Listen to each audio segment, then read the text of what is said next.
না স্যার। না, একটু তোমাদেরকে জানানোর জন্য এগুলো দিয়েছি, বুঝছো না? এগুলো একটু জানো, দেখো যে বুঝতে পারছি যে আরো মানে এটার মাধ্যমে আমাদের অনুপ্রাণিত হয় যে আরো ভালো করে পড়তে ভালো হবে আর করে কি। পড়তে হবে। হ্যাঁ, একটু পড়ো ভালো করে, এছাড়া কিছু না। আচ্ছা, তো ঠিক আছে। স্যার, খাতা দেখেন, আমি বুঝতে পারছি যে এটা কোন কলেজের খাতা। ওখানে উল্লেখ থাকবে না তো কোন কলেজের, কিছু বোঝা যাবে? ওখানে কিছু বোঝা যাবে না তো। না স্যার, ওই যে মুড়িটা প্রথমটা ছিঁড়ে নেই, হ্যাঁ, ওটা তো ওটাতেই ছিঁড়ে চিহ্ন। নেয়, ওটা তো বোঝার কোনো সুযোগ নেই এটা কোন কলেজের বা কার খাতা, কোথা থেকে আসছে, এটা সুযোগ নেই। এটা আছে খুলনা বিভাগের খাতা, এটা মনে রেখো। কারণ খুলনা বিভাগের খাতাগুলোই খুলনা ইয়েতে যুক্ত হয়, যেমন উত্তরবঙ্গে রংপুরে জমা হয়, তারপরে ওদিকে রাজশাহী জমা হয়। হ্যাঁ, মোটামুটি যেখানে জাতীয় বিশ্ববিদ্যালয়ের এক একটা করে ইয়া থাকে, আঞ্চলিক অফিস থাকে। তো পরীক্ষা হওয়ার পর ওই অঞ্চলের যত কলেজের খাতা পরীক্ষার পর ওই আঞ্চলিক ইয়াতে জমা হয়, সেখান থেকে আবার স্যারদেরকে পাঠানো হয়। ঠিক আছে? যারা খাতা দেখতে চায়, আমি তো এই এই ইয়াতে আমি 3 বছর খাতা দেখি নাই, গত 3 বছর খাতা দেখি নাই। প্রথমে আমি দেখতাম, দিয়ে মাথা খারাপ হয়ে যেত, পরে আমি বাদ দিলাম দেখতে। পরে আবার ভাবলাম দেখি না পরিস্থিতি কি দাঁড়াচ্ছে, দেখছি তার থেকেও খারাপ অবস্থা। আজ থেকে 3 বছর আগে যা দেখছিলাম তার থেকে এখন অবস্থা আরো খারাপ। এখন ধীরে ধীরে আরো খারাপ হবে হ্যাঁ, স্যার। আরো খারাপ হবে, আরো খারাপ হবে, তাই হচ্ছে অবস্থা। ভাবছি ফার্নবার থেকে আবার দেখবো না, কারণ এই দেখতে গেলে নিজের বিবেকের উপরে খুব সমস্যা সৃষ্টি হয়, বুঝছো? আমি আবার একটু একটু সিরিয়াস তো পড়াশোনায়, একটু খুব টেনশন ফিল করি, ভালো লাগে না আমার। কেমন জানি সবাই খুব মানে ইয়াভাবে নিয়ে নেয় সিম্পলি, আমি নিতে পারি না। এটা হলো আমার সমস্যা। যে ছেলে মেয়ে কি অবস্থা, এ তো দেশের অবস্থা একদম পুরো বোঝা যাচ্ছে কি হবে না হবে। ওকে, তাহলে আমরা পড়ছিলাম হচ্ছে উইলিয়াম ব্লেকের পয়েম, তাই তো? আমরা অলরেডি ইন্ট্রোডাকশন জি স্যার। পড়েছি। আর তোমাদেরকে আমি একটু পড়তে দিয়েছিলাম, read the salient features of Blake songs, এই জি বলে স্যার। তোমাদের বইয়ের অংশ একটু পড়তে দিয়েছিলাম, তোমরা জি নিশ্চয়ই স্যার। পড়েছো। হুম। জি স্যার। আচ্ছা, তো আমরা আগে পড়ে ফেলি, কিছু কবিতা না পড়া পর্যন্ত ওখানে আসলে বুঝতে অসুবিধা হবে। আমরা তো সংস অফ ইনোসেন্সের এক ইন্ট্রোডাকশনটা পড়েছিলাম, ক্রিটিক্যাল অ্যাপ্রিসিয়েশনটা তোমাদের পড়তে দিয়েছিলাম, আশা করি পড়েছো। কোনো সমস্যা আছে বুঝতে? স্যার ওই সিম্পলিজমের প্রথম দিকে একটু বুঝতে পারিনি অর্থটা। আচ্ছা, ওটা নিয়ে আমি একটু পরে কথা বলি, ঠিক আছে? আমরা একটু কবিতা কয়েকটা পড়ে নিই, তারপরে বোঝাতে আমার সুবিধা হবে, ঠিক আছে? কারণ এখন যদি কবিতা টবিতা না পড়ে বোঝাতে যাই তাহলে বুঝতে অনেক সময় অসুবিধা হবে। তো আমি একটু কয়েকটা কবিতা পড়াই নিই, পড়াই নেওয়ার পরে আসি তোমাদের ওইটা বোঝানোর জন্য। ইস, স্যার আমার এই যে এখানে ইন্ট্রোডাকশন, এখানে স্ট্যান্ডার্ড 5 একটু সমস্যা ছিল, ওই যে স্টেঞ্জা ফাইভে কি কি বলা হচ্ছে? স্যার এই যে এখানে আর কি ওই স্ট্যান্ডার্ড 5 যে ব্যাখ্যাটা দেওয়া হয়েছে এই যে এখানে, ওইটা বুঝি না আর কি। ব্যাখ্যাতে কি কি বলছে এই যেখানে? স্ট্যান্ডার্ড 5 এর ওই যে 17 লাইন। কবিতাতে, টেক্সটে, না এখানে? স্যার ওই যে এখানে এখানে আর কি, টেক্সটে না। দা অ্যাগ্রিকালচারাল রুরাল ডিনোট দা প্যাস্টোরাল সেটিং, এখানে। না, আমি তো সেখানে আছি, স্ক্রিনটা তুমি দেখতে পাচ্ছ? হ্যাঁ হ্যাঁ স্যার, এখানে। হ্যাঁ, এটাই তো আমি বলছি, এটা কিনা। হ্যাঁ, এখানে মেইনলি দেখানো হচ্ছে কি, পাস্টুয়াল বললো না, যে এটা গ্রাম্য একটা, এখানে যেটা ব্যবহার করা হয়েছে যে নদী পানি, এগুলো কি শহরের পরিবেশ না গ্রামের পরিবেশ? স্যার গ্রামের, কিন্তু গ্রামের পরিবেশ। দুটো লাইন থেকে বুঝি না আর কি। না, সেটাই তো বলতেছে, এখানে রুরাল শব্দটা ইউজ করা হচ্ছে, দ্য অ্যাডজেক্টিভাল। হ্যাঁ, দেখো, I made a rural pen, I made a rural pen. Rural pen মানে কি? এখানে প্রথম কথা হচ্ছে যে এখানে তিনি গ্রাম্য একটা পরিবেশকে ব্যবহার করেছেন। এখানে তিনি যে কবিতাগুলো লিখবেন, এই কবিতার অবস্থানে তিনি দেখেছেন শহরের থেকে গ্রামের জীবনটা একটু পবিত্র বা পিওর, তাই তো? এই জন্য তিনি পেন বা লেখালেখির যে প্রতিভাটা বা ক্ষমতাটা বা অ্যাবিলিটিটা বা পরিস্থিতিটা তিনি গ্রাম্য পরিবেশ ইউজ করবেন, গ্রাম্য সেটিং ইউজ করবেন। সেখানে শেফার্ড থাকবে, মেষ থাকবে, নদী নালা খাল বিল গাছ থাকবে, পশু পাখি থাকবে, এরকম সেন্সগুলোকে তিনি মেনলি ইউজ করবেন। এই জন্য তিনি বলেছেন কি, I made a rural pen. হ্যাঁ, যে আমি যে পেনটা তৈরি করলাম, কি দিয়ে পেন তৈরি করা হলো এই জায়গায় বলো? হলরিড। হলো। নল খাগড়া আর কি। হ্যাঁ, নল খাগড়া দিয়ে। তাহলে নল খাগড়া কি শহরে পাওয়া যায় না কোথায় পাওয়া যায়? গ্রামে। গ্রামে। আর গ্রামের পরিবেশ কি মানে পিওর না শহরের পরিবেশ পিওর? গ্রামের পরিবেশ প্রিয়। হ্যাঁ, তাহলে গ্রামের। তিনি এটা বলতে চেয়েছেন যে আমি যে অবস্থানে কবিতাগুলো লিখব, যে পরিস্থিতিতে কবিতাগুলো লিখব বা গানগুলো লিখব, সেগুলো হবে গ্রাম্য পরিবেশের এবং গ্রামীয় যে ভাবধারা, স্নিগ্ধতা, পরিবেশ, সেইগুলো আমার এই কবিতাতে থাকবে। ঠিক আছে, এই জন্য তিনি এই শব্দগুলোকে এর সাথে জুড়ে দিয়েছেন মেনলি। কি বোঝাতে পারছি বিষয়টা? জি স্যার। আচ্ছা, এই জন্য তিনি এখানে এই যে ওয়াটার, ক্লিয়ার, তারপর রুরাল এই শব্দগুলো ইউজ করছে। এই জন্য বলছে কি দেখো, the adjectival rural denotes the pastoral setting as well as the countryside setting. Countryside আর পাস্টোরালের মধ্যে পার্থক্য কি?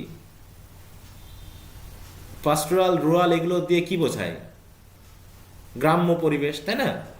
হ্যাঁ, তো ওই কান্ট্রি সাইড মানেও কি একই সিনোনিম না সবগুলো? জি স্যার। রুরাল, কান্ট্রি, পাস্টোরাল সবই হচ্ছে গ্রাম্য পরিবেশ নির্দেশ করে। আর এই পরিবেশগুলোর উদ্দেশ্য কি? যে বলছে which constitute the background of the poem, মানে কবিতাটা কোন সেটিং এর, কোন অবস্থানের, সেইগুলোকে বোঝানোর জন্য এই শব্দগুলোকে ইউজ করা হয়েছে। যদি এই শব্দগুলো ইউজ না করা হতো তাহলে তো আমার এই মাথায় এগুলো আসতো না। ডিকশন মানে কি?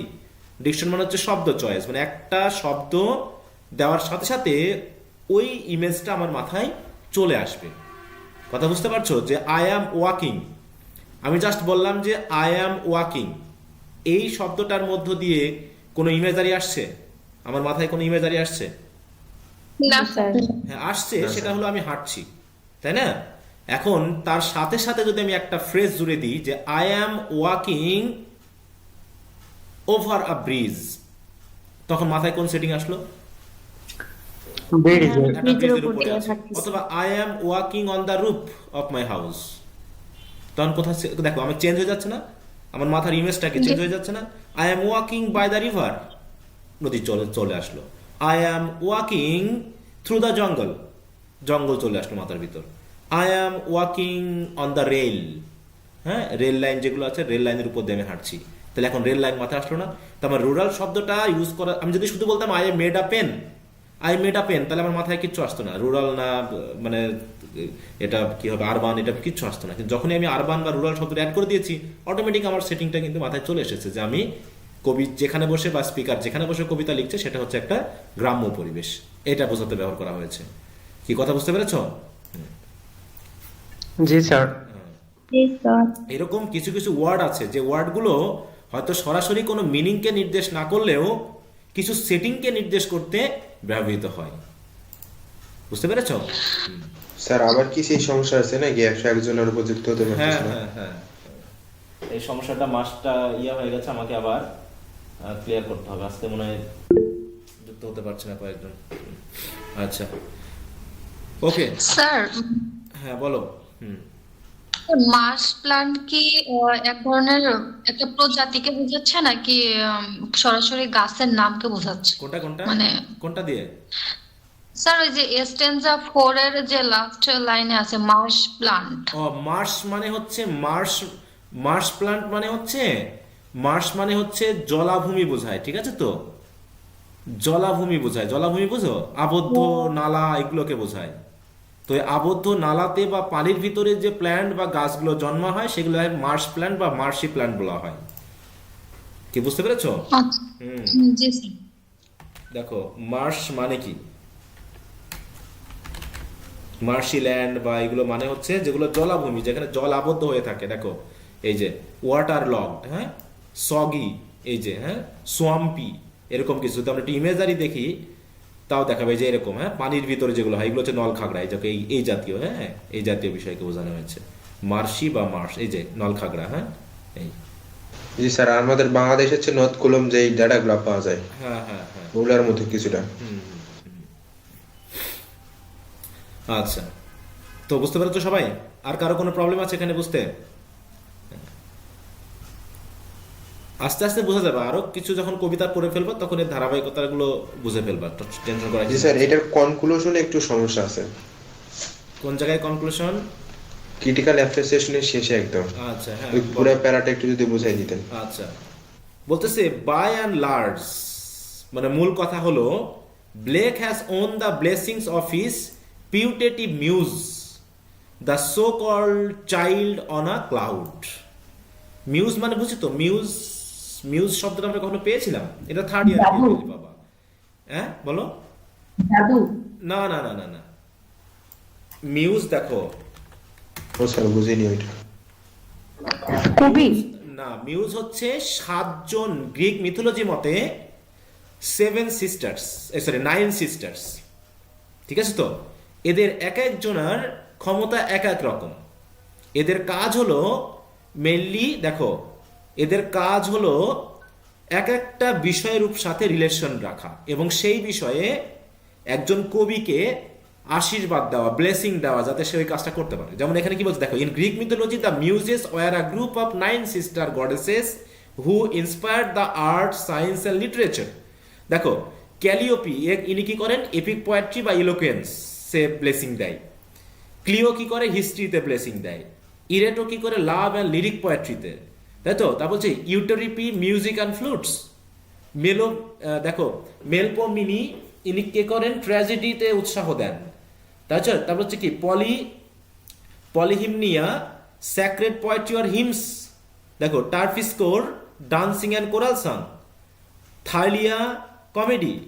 ইউরেনিয়া, আমরা ইউরেনিয়াটা পাবো হচ্ছে তোমার শেলের একটা কবিতা আছে Urania. Astronomy and celestial navigation. তাহলে এইভাবে বলা হচ্ছে 9 জন গডেস রয়েছে যাদেরকে মিউজ বলা হয়। তাদের কাজ হলো, যারা পৃথিবীর মানুষ রয়েছে, কেউ আর্ট বা সায়েন্স বা লিটারেচারে যারা এক্সিলেন্স দেখায়, তারা আসলে এই মিউজদের কাছ থেকে আশীর্বাদ প্রার্থনা করে গ্রিক মিথোলজি মতে। কথা বুঝতে পেরেছো তো? এই যে উইলিয়াম জি, ব্লেক স্যার। যে কবিতা লিখতেছে, উইলিয়াম ব্লেক কি এরকম কোন মিউজের কাছ থেকে কি তিনি আশীর্বাদ চেয়েছেন, নাকি তিনি যেহেতু খ্রিস্টিয়ান রিলিজিয়নের একজন ব্যক্তি তাই তিনি কার কাছ থেকে আশীর্বাদ চাইলেন? জিসাস ক্রাইস্টের কাছ থেকে। Jesus Christ. এইটা বলা হচ্ছে মেইনলি এর জন্য। হ্যাঁ, যেখানে মিউজ বলতে জিসাস ক্রাইস্টকে বোঝানো হয়েছে, সেই সেন্সে মিউজ শব্দটা ইউজ করা হয়েছে। এই যে the so called child on a cloud, child on a cloud মানে হচ্ছে ওই রকম স্বপ্নে বা ভিজনে দেখা একটা চাইল্ড, যেটা আমরা হয়তোবা মনে করতে পারি যে Jesus Christ in is childhood, সেই হিসাবে তিনি হয়তোবা তার ব্লেসিংটা তার কাছ থেকে পেয়েছেন। কারণ তাকে বলছে না চাইল্ডটা যে তুমি এটা নিয়ে একটা সুর বাজাও, তার বলছে না তুমি এই সুরটা কি করো, গান গাও, তারপর বলছে গানটা লেখো।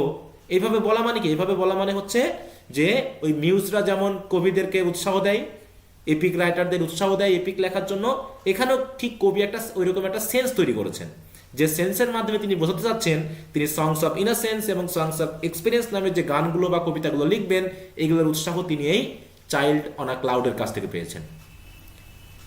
কি বুঝতে পেরেছ? জি স্যার। আচ্ছা, বলছে his introduction is unveiled displaying the countryside simplicity, এবং এই ইন্ট্রোডাকশনে তিনি বলে দিয়েছেন যে আসলে আমি যে কবিতাগুলো লিখবো সেখানে গ্রাম্য একটা পরিবেশ থাকবে। তার জন্য তিনি এই কান্ট্রি, রুরাল পেন, তারপর হচ্ছে ওই যে রিড, এই শব্দগুলো ইউজ করেছেন। হোয়ার দ্য মিউজিক, দেখো, music of his pipe reverberates in his rich profession. এই যে বাঁশি কি শহরের মানুষ বাজায় না গ্রামের রাখালেরা বাজায়? কবিতাটা পড়ে তো আমরা বুঝতে পারছি যে একটা গ্রাম্য পরিবেশ আছে, তাই না? ভ্যালি আছে, উপত্যকা আছে, পাহাড় আছে, তাই না? এরকম আর কি বিষয়টা। It aptly suggest or foretells the nature of the points to follow, যে আসলে এই ইন্ট্রোডাকশন কবিতাটা পড়ার মাধ্যম দিয়ে আমরা বুঝতে পেরেছি আসলে কবির কবিতাগুলো কোন লেভেলের হবে বা কোন সেটিং এ হবে। বুঝতে পেরেছো? জি স্যার। আচ্ছা, জি স্যার। দাঁড়াও আমি একটু মেসেজ দিয়ে দিই।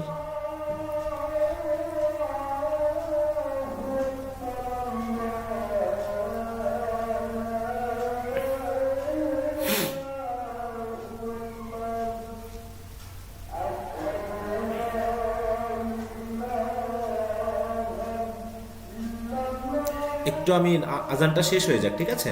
তাহলে আমি ক্লাসটা শুরু করছি। আচ্ছা, তাহলে এই জায়গাটা তোমরা একটু দেখে রেখো। হ্যাঁ, মিউজ বলতে কি বোঝায়? স্যার, হ্যাঁ বলো। আমার এই যে 7:30 একটা মানে অনলাইন এক্সাম আছে, আমি কিছু সময়ের জন্য লিভ নিব, তারপর কি জয়েন হতে পারবো? অবশ্যই, যদি সুযোগ থাকে জয়েন হতে পারবা। হ্যাঁ, সমস্যা নেই। তার মধ্যে কেউ জয়েন হয়ে গেলে তারপর তো মনে হয় পারবো না। হ্যাঁ হ্যাঁ হ্যাঁ, ওইটা একটু সমস্যা আজকে, একটু সমস্যা হবে। আচ্ছা স্যার একটা কোশ্চেন স্যার। হ্যাঁ বলো, কি কোশ্চেন ছিল?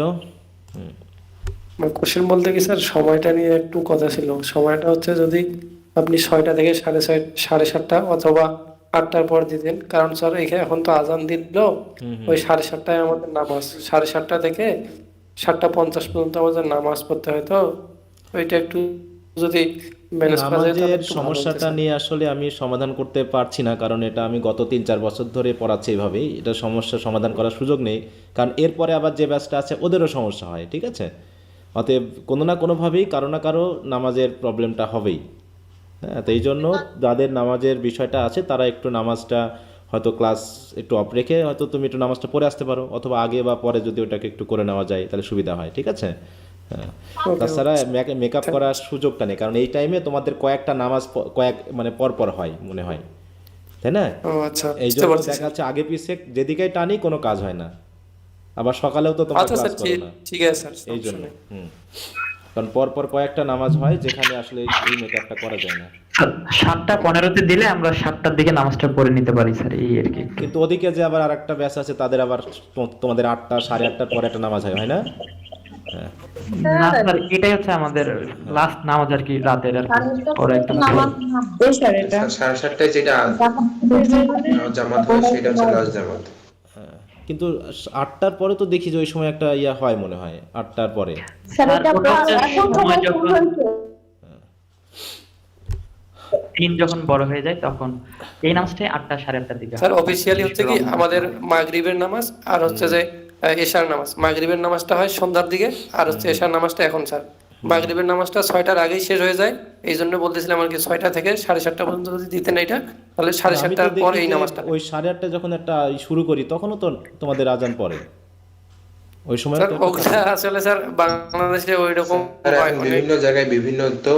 অফিসিয়ালি আমাদের নামাজ 7:30টায় স্যার, হ্যাঁ হ্যাঁ 7:30টায় কোথাও 45-এ, এইটাই। দিন যখন বড় হয় তখন নামাজের সময়টাও 15 মিনিট বা 5 সকালে মিনিট আবার চেঞ্জ হয়ে পর যায় পর আসে। নামাজের সময়গুলো। স্যার অনেক মাদ্রাসায় রাত 9টার সময় জামাত হয়। সময় পরিবর্তন করতে হবে, তার থেকে এই সময় থাক।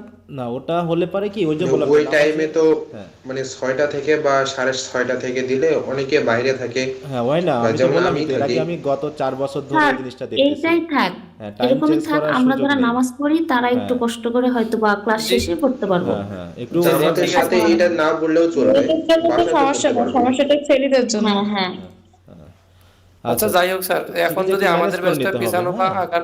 আগিয়ে নেওয়া হয় তাহলে স্যার তখন ফির অন্য ব্যাচ সমস্যা হবে। সমস্যা একজন একটা ব্যাচে থাকতেই চাই, তাহলে স্যার হ্যাঁ। আমাদের এইটাই থাকবে। আমি তো বললাম এটা আমি দেখেছি বলে আমি তোমাদের বলছি যে কয়েকবার আমি এই জিনিসটা ইয়া করেছি, তো ওই জন্য এই মানে টাইমটাকে একটা সমস্যা হলে পরপর সবারই সমস্যা হয় যায়। হ্যাঁ হ্যাঁ হ্যাঁ হ্যাঁ, একটু ম্যানেজ করে নিও, ঠিক আছে? একটু ম্যানেজ করে নিবা তাহলে হবে।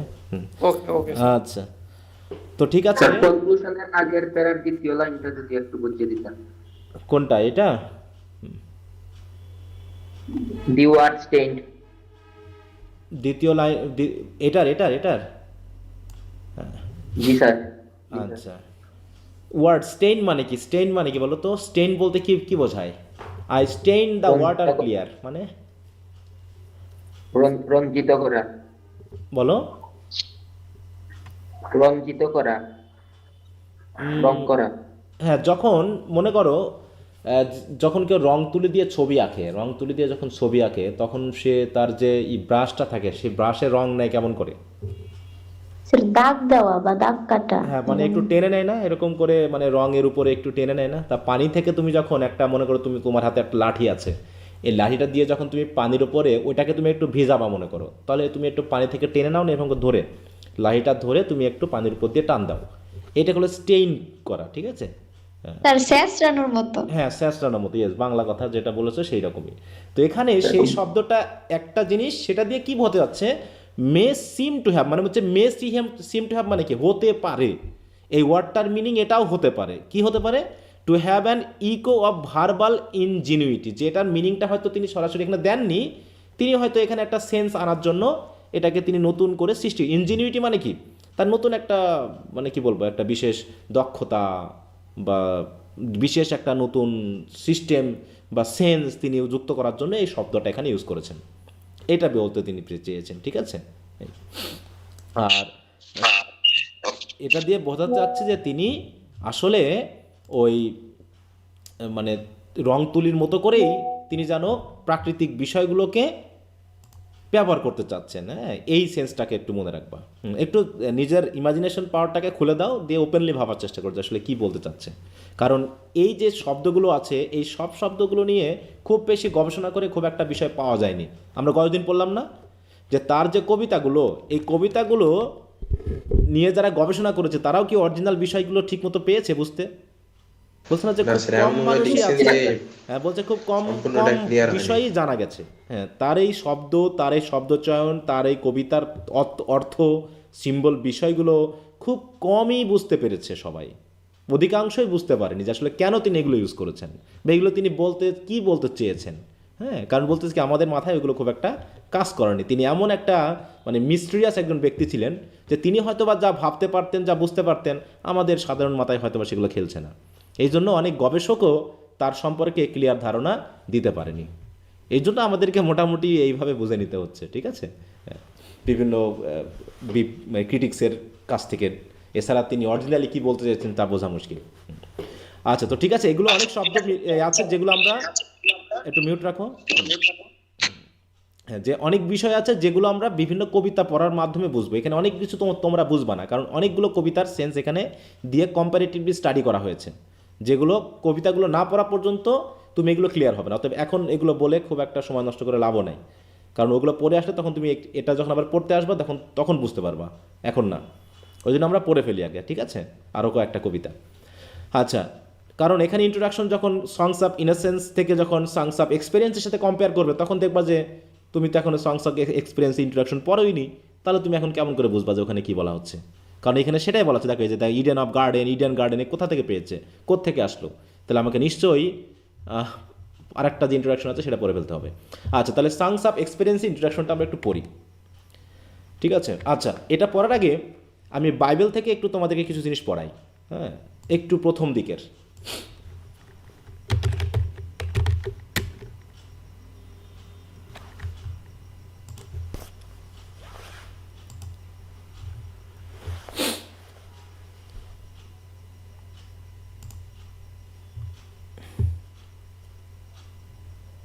আসছে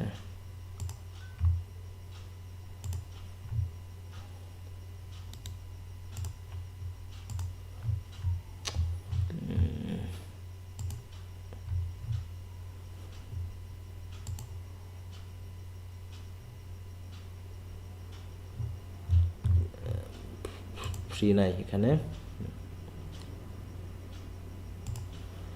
একটু পড়াই দিলে ওই জিনিসটা বুঝতে সুবিধা হবে। এটা একটা পড়াইছিলাম কোন জায়গা থেকে,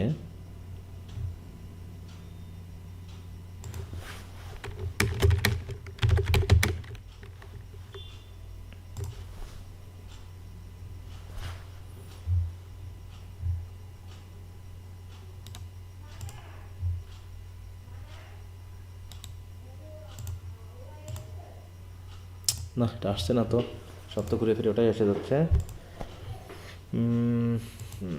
আচ্ছা, বাংলা দেখি। হ্যাঁ,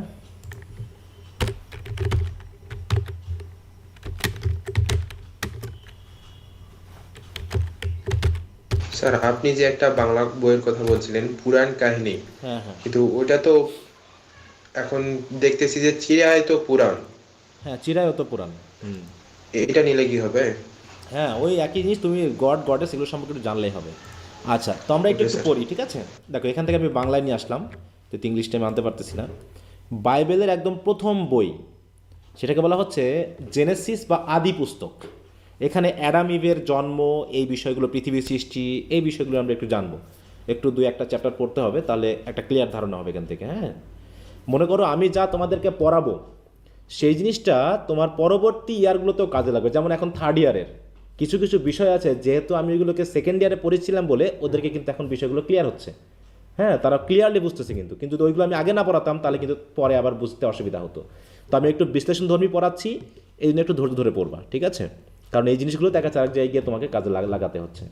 হ্যাঁ, যেমন আমি গ্রামার যেভাবে তোমাদেরকে ক্লজ ফ্রেজগুলো পড়িয়েছি, এই যে তোমার থার্ড ইয়ারে লিঙ্গুইস্টিক্স বলে একটা বিষয় আছে, ওখানে মনে করো কয়েকটা চ্যাপ্টার একদম ক্লিয়ারলি তারা কিন্তু বুঝতে পারতেছে যে এই জিনিসগুলো, খুব একটা চাপ নিতে হচ্ছে না।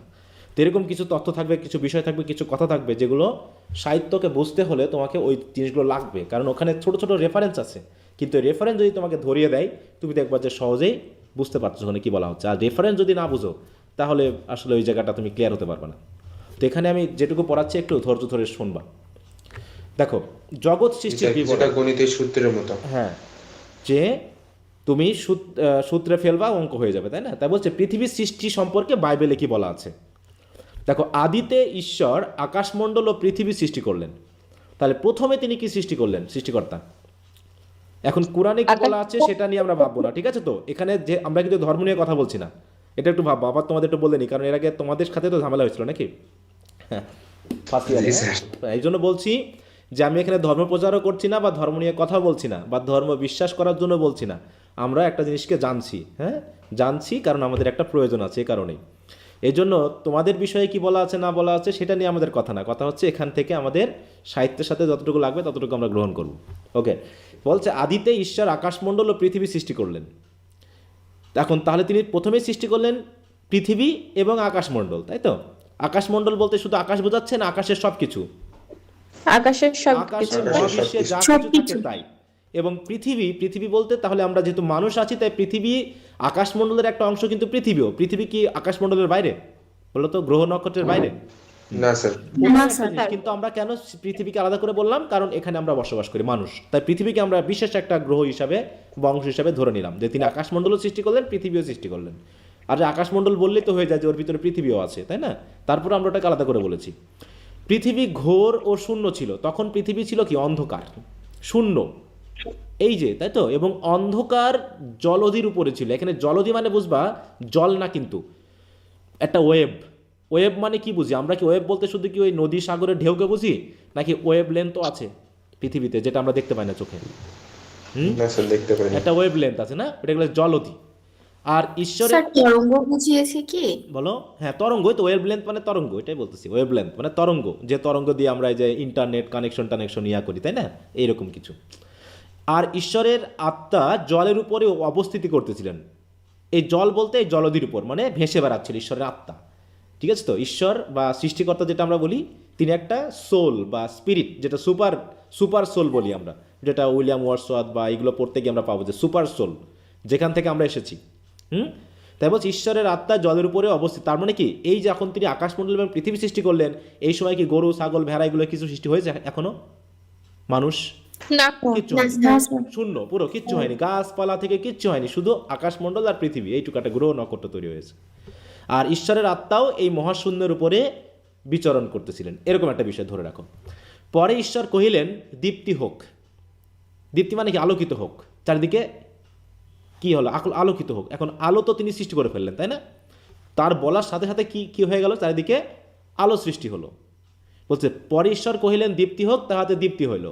তখন ঈশ্বর দীপ্তি উত্তম দেখিলেন, এবং ঈশ্বর অন্ধকার হইতে দীপ্তি পৃথক করিলেন। মানে আগে তো অন্ধকার ছিল, ঘোর, এই যে ঘোর ও শূন্য ছিল, মানে কি? অন্ধকার ছিল এবং শূন্য ছিল, সেখান থেকে তিনি আলো সৃষ্টি করলেন। এখন আলো রয়েছে, অন্ধকারও রয়েছে, তাহলে তিনি এখন কি করবেন? আলো এবং অন্ধকারকে আলাদা করবেন। আলো এবং অন্ধকার আলাদা হলে কি হবে? আর ঈশ্বর দীপ্তির নাম দিবস এবং অন্ধকারের নাম রাত্রি রাখিলেন। তার মানে এই যে রাত দিন দেখতেছি, এখানে তিনি অন্ধকার এবং রাত মানে আলোকে আলাদা করে ফেললেন।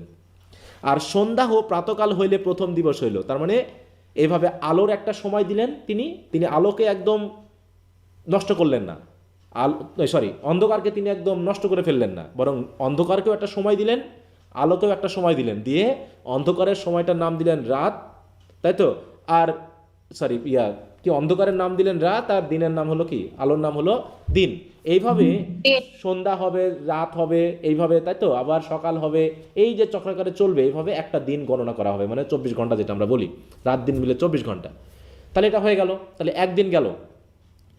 তাহলে প্রথম দিনে তিনি কি সৃষ্টি করলেন? প্রথম দিনেই তিনি সৃষ্টি করলেন কি বলো তো? আকাশমণ্ডল এবং আলো, তাই তো? এবং আলো অন্ধকার আলাদা করলেন, এইটা দিন সৃষ্টি করলেন, হ্যাঁ দিন রাত সৃষ্টি করলেন, এইগুলো। পরে ঈশ্বর কহিলেন জলের মধ্যে বিতান হোক, ও জলকে দুই ভাগে পৃথক করুন। এবার ওই যে ওয়েব, এই ব্যাপারটাকে তিনি জল এবং দেখো দুইটা কিন্তু আলাদা করে ফেললেন তিনি। একটা হচ্ছে জলধি, যেটা আমরা জলকে আলাদা করে ভাবতেছি, আর একটা হচ্ছে অদৃশ্য ওয়েব, এই দুটাকে তিনি আলাদা করে ফেললেন। তাহলে জল যেটা ছিল সেটাকে তিনি আলাদা করে ফেললেন। পরে ঈশ্বর কহিলেন জলের মধ্যে বিতান হোক, বিতান কি? ভাগ হয়ে গেল, এবং জলকে দুই ভাগে পৃথক করলেন। জল দুই ভাগে পৃথক মানে কি? দুই ভাগে পৃথক মানে মানে অনেকটা ঠিক ডিমের মতো। ডিমের বাচ্চা যখন মানে ডিমে যখন বাচ্চা হয় না, ডিমের ভিতরে যখন কুসুমটা থাকে তখন কুসুমটা কিসের ভিতর থাকে? তরলের ভিতর থাকে না, অ্যালবুমিন যেটাকে বলা হয়, ওইরকম ভেসে বেড়াচ্ছে, তাই তো? এরকম একটা ওয়েবের ভিতর ছিল। তো ওইটাকে তিনি আদা করলেন। ঈশ্বর এইরূপ বিতান করিয়া বিতানের ঊর্ধ্বস্থিত জল হইতে বিতানের অধস্থিত জল পৃথক করিলেন, তাহাতে সেই রূপ হইল। পরে ঈশ্বর বিতানের নাম আকাশমণ্ডল, মানে অনেক অন্যরকম বাংলা তো এখানে, আকাশমণ্ডল রাখিলেন। দেখো এই যে আকাশমণ্ডল মানে কি, তাহলে হচ্ছে ওয়েব লেন্থ যেটা আছে আকাশমণ্ডল। আর অন্যদিকে তিনি জলকে দিলেন হচ্ছে সাগর, নদী, এরকম নিচস্থ জল করলেন। এইভাবে আলাদা করে ফেললেন। শুদ্ধ বাংলা। হ্যাঁ, শুদ্ধ বাংলা, একদম আগেকার যুগের, একদম প্রাচীন বাংলায় লেখা তো, কারণ এটা হচ্ছে তোমার 1800 শতকের দিকে ওই সময়ে মেলে বাংলাকরণ করা হয়। আর সন্ধ্যা ও প্রাতকাল হইলে দ্বিতীয় দিবস, সন্ধ্যা প্রাতকাল, প্রাতকাল মানে কি দিবস নাকি, এরকম হলে পারে একটা দিবস। তাহলে দ্বিতীয় দিনে তিনি কি করলেন? জলকে আলাদা করলেন, নদী এবং আকাশ সৃষ্টি করলেন। হ্যাঁ বলো। হ্যাঁ স্যার এইটা ইংলিশে লেখা নাই? হ্যাঁ ইংলিশ আছে, আমি তো পাইলাম না, ওই জন্য তো বললাম যে ইংলিশে আমি পিডিএফটা পাইলাম না। ইংলিশও আছে, এর আগে আমি ইংলিশে পড়িয়েছি, কিন্তু এখন যেন আসতেছে না কেমন জানি। পরে ঈশ্বর কহিলেন আকাশমণ্ডলের নিজস্ব সমস্ত জল এক স্থানে সংগৃহীত হোক। তার মানে মাটি ছিল না, শুধু জল ছিল। একটা আকাশের অংশে, একটা হচ্ছে নিচে, একটা অদৃশ্য জল আর একটা হচ্ছে দৃশ্যমান জল, ঠিক আছে, যেটা হচ্ছে পৃথিবীর নিচস্থ, এরকম আর কি বলা হচ্ছে।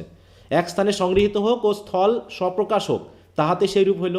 এতে তখন ঈশ্বর জলের নাম ভূমি ও জলরাশির নাম সমুদ্র রাখিলেন। আর ঈশ্বর দেখিলেন তাহা উত্তম, দেখলেন ভালোই হয়েছে।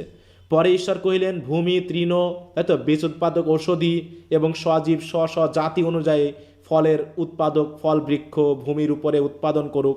তাতে সে মানে তিনি যা বলতেছেন সব কিছু হয়ে যাচ্ছে। এবার হচ্ছে ফলত ভূমি তৃণ স্ব জাতি অনুযায়ী আরও যে সকল গাছ সেগুলো হলো।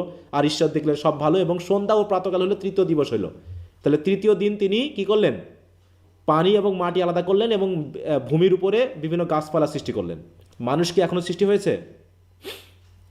না। আচ্ছা, আচ্ছা। এবার পরে ঈশ্বর কহিলেন রাত্রি হইতে দিবসকে, একটা কথা বলে রাখি, এইখানে তুমি বিশ্বাস করো আর না করো, তোমরা একটা জিনিস খেয়াল রাখবে যে উইলিং সাসপেনশন অফ ডিসবিলিফ। এইখানে বিশ্বাস করতে গিয়ে তুমি বিশ্বাস না করো, কিন্তু আপাতত মনে করো যে হ্যাঁ ঠিক আছে। এখন তোমরা প্রশ্ন করতে স্যার এগুলো হয় কি করে, এরকম প্রশ্ন যেন এখন করো না আমাকে, ঠিক আছে? তো এর প্রশ্নের উত্তর আমার দেওয়ার মতো ক্ষমতাও নেই, বুঝতে পারছো? স্যার সবই বুঝি, কিন্তু কিছু কিছু বাংলা আর কি মিনিং বলতে। হ্যাঁ, ওই বাংলা মিনিং আমি বাংলা বলে দিচ্ছি, আচ্ছা, তারপর হচ্ছে পরে ঈশ্বর কহিলেন রাত্রি হইতে দিবসকে বিভিন্ন করণার্থে আকাশমণ্ডলের বিতানে জ্যোতির্গণ হোক। মানে কি দিবসকে বিভিন্ন করণার্থে, মানে কি দিবসের দুপুর থাকবে, সকাল থাকবে, বিকাল থাকবে, গোধূলি থাকবে, সন্ধ্যা থাকবে।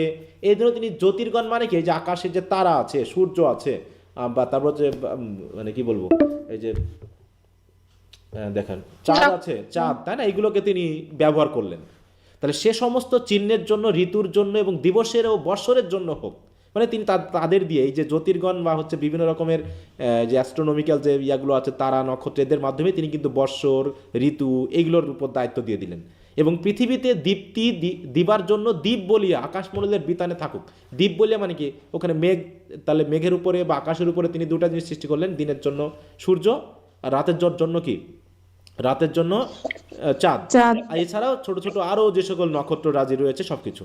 ফলত ঈশ্বর দিনের উপরে কর্তৃত্ব করিতে এক মহাজ্যোতি, মহাজ্যোতি মানে আমরা বুঝবো হচ্ছে সূর্য, ও রাত্রির উপরে কর্তৃত্ব করিতে তদপেক্ষ ক্ষুদ্র এক জ্যোতি মানে হচ্ছে তোমার চাঁদ, এই দুই বৃহৎ জ্যোতি এবং নক্ষত্র সমূহ নির্মাণ করিলেন। আর এর ভিতর দিয়েই জোয়ার ভাটা থেকে শুরু করে রাত দিন, তারপর হচ্ছে বছর, শীতকাল, গরমকাল, এগুলো যাতে হয়। আর পৃথিবীতে দীপ্তি দিবার জন্য ও দিবস রাত্রির উপরে কর্তৃত্ব করণার্থে এবং দীপ্তি হইতে অন্ধকার বিভিন্ন করণার্থে ঈশ্বর ওই জ্যোতিসমূহকে আকাশমণ্ডলের বিতানে স্থাপন, আকাশমণ্ডলের বিতান মানে কি একটা জায়গা, সেখানে স্থাপন করিলেন। এবং ঈশ্বর দেখলেন যে সব ভালো। অতএব ঈশ্বর সন্ধ্যা ও প্রাতকাল হইলে চতুর্থ দিবস হইল। তাহলে চতুর্থ দিনে তিনি আকাশমণ্ডলে বিভিন্ন নক্ষত্র রাজি, চাঁদ, সূর্য এগুলো সৃষ্টি করলেন। তাহলে দেখো এইভাবে। এবার পরে ঈশ্বর কহিলেন জল নানা জাতীয় জঙ্গম প্রাণীগর মানে প্রাণীবর্গে প্রাণীময় হোক। দেখো তাহলে জল নানা জাতীয় মানে কি, জল মানে কি এই সমুদ্র বা নদীতে বিভিন্ন প্রাণীতে ভরে যাক। এমনকি ভূমি ঊর্ধ্বে মানে বায়ু মানে তোমার ল্যান্ডে, সেখানেও যাতে পাখি হোক, অন্যান্য প্রাণী হোক, এরকমভাবে তিনি অসংখ্য প্রাণী সৃষ্টি করলেন। ওগুলো আমি আর বেশি পড়ছি না। দেখো এই সব কিছুই মনে হলো ঈশ্বরের কাছে, দেখো যে এবং এদেরকে দায়িত্ব দিয়ে দিলেন কি যে যার যার প্রজা হবে, বংশ বিস্তার হবে, জলে হবে, ভূমিতে হবে, মানে তিনি পঞ্চম দিনে এই সকল জিনিসগুলোকে সৃষ্টি করলেন। পরে ঈশ্বর কহিলেন ভূমি নানা জাতীয় এগুলো হয়ে গেল, তবে সরীসৃপ হলো সাপ টাপ থেকে শুরু করে যা যা প্রাণী বা কীট বা হচ্ছে পাখি থাকার কথা জলে স্থলে সব জায়গায় তিনি সৃষ্টি করে ফেললেন। পরে ঈশ্বর কহিলেন, এখানে আসি, এই জায়গায় একটু গুরুত্ব দাও, তাহলে পঞ্চম দিন পর্যন্ত তিনি পৃথিবীকে সাজিয়ে ফেললেন, ঠিক আছে? পঞ্চম দিন পর্যন্ত তিনি পৃথিবীকে সাজিয়ে ফেললেন। পরে ঈশ্বর কহিলেন আমরা আমাদের প্রতিমূর্তিতে, এবার খেয়াল করো, ঈশ্বর কহিলেন আমরা মানে কারা?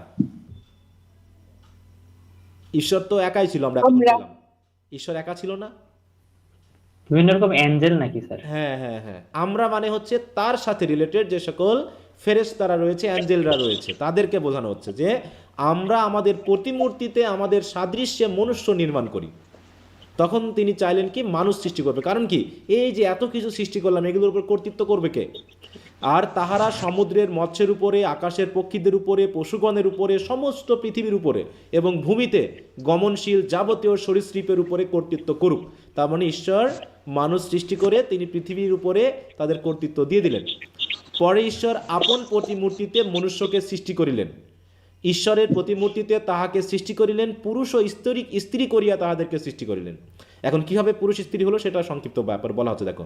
পরে ঈশ্বর তাহাদেরকে আশীর্বাদ করিলেন, ঈশ্বর কহিলেন তোমাদের প্রজাবন্ত ও বহুবংশ হও, পৃথিবী পরিপূর্ণ বশীভূত করো, আর সমুদ্রের মৎস্যগণের উপরে, আকাশের পক্ষীগণের উপরে, এইভাবে তিনি মোটামুটি সবার উপরেই তাদের কর্তৃত্ব দিয়ে দিলেন। এই পরে ঈশ্বর সমস্ত আপনার নির্মিত বস্তু সকলের প্রতি দৃষ্টি করলেন, আর দেখো যে সকল অতি উত্তম, আর সন্ধ্যা ও প্রাতকাল হইলে ষষ্ঠ দিবস হইল। তাহলে তিনি ষষ্ঠ দিবসে কি সৃষ্টি করলেন? মানুষ, তাই না?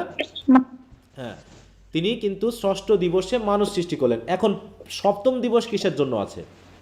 দেখো, এই রূপে আকাশমণ্ডল ও পৃথিবী এবং তদুভয়স্থ সমস্ত বস্তুবুহ সমাপ্ত হইল, মানে তিনি পৃথিবী সহ মানুষ সহ সব কিছু সৃষ্টি করে ফেললেন এই 6 দিনে। পরে ঈশ্বর সপ্তম দিনে আপনার কৃতকার্য হইতে নিবৃত্ত হইলেন। নিবৃত্ত মানে কি? আর কাজ করলেন না। সেই সপ্তম দিনে আপনার কৃত সমস্ত কার্য হইতে বিশ্রাম করিলেন। আর ঈশ্বর সেই সপ্তম দিনকে আশীর্বাদ করিয়া পবিত্র করিলেন, কেননা সেই দিনে ঈশ্বর আপনার সৃষ্ট ও কৃত সমস্ত কার্য হইতে বিশ্রাম করিলেন। তার মানে এটা হচ্ছে যে কাব্যিক ছন্দে, তো এই জন্য একই কথা বারবার ঘুরে ফিরে আসে মাঝে মাঝে। তাহলে দেখো, তিনি সপ্তম দিনে কি করেছিলেন? কিছু করেছিলেন সপ্তম দিনে? এইটাকে বলা হয় হলিডে, তাই তো? আমরা সাপ্তাহিক একটা দিন হলিডে রাখি, মানে এই দিনে আমরা কিছু করব না, কারণ এটা আমাদের ধর্মীয় মতে বলে।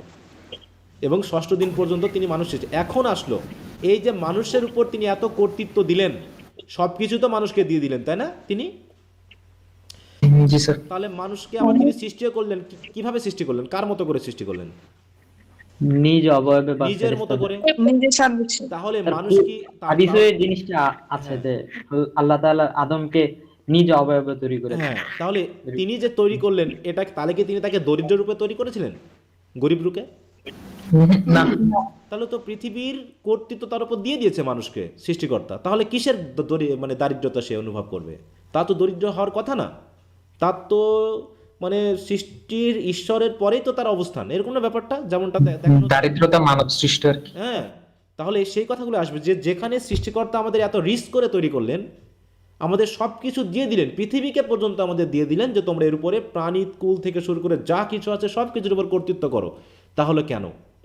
এইবার দেখো, এখানে আমরা পরবর্তী আসি যে তিনি মানবটা কিভাবে সৃষ্টি করলেন তার উপর একটা দেওয়া আছে, দেখো। আর সদাপ্রভু ঈশ্বর মৃত্তিকা। হ্যাঁ বলো।